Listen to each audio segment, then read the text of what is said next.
श्रीमंदिर परिक्रमा प्रकल्पर अनुधान कले पुरी गजपति महाराज भक्त मानक सुविधार महाप्रसाद सेवन लगे उत्तर द्वार बाहर अन्नक्षेत्र करने को योजना देते सूचना।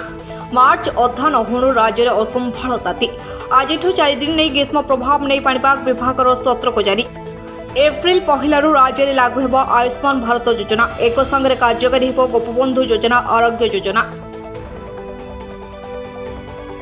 गंधमादन लोडिंग एजेंसी हेरफेर मामलें खोलताड़ भितर बढ़ला बीजेडी नेता राजचक्रंको ओडुआ। 5 केजी चाउल आनिबाकु 15 किलोमीटर पहाड़ चढ़ा। राशन जंत्रणा भोगुचंती केन्दुझर जिला मुंडतफावासी। आश्चर्य लगुले भी सत बारिपदा सहर में 100 फुट दूर को घुंचला 2 महला कोठा। रास्ता प्रशस्तीकरण भंगाଯିबा नोटिस होइतबा बेले खोर हैला स्थानांतर। रिपोर्ट।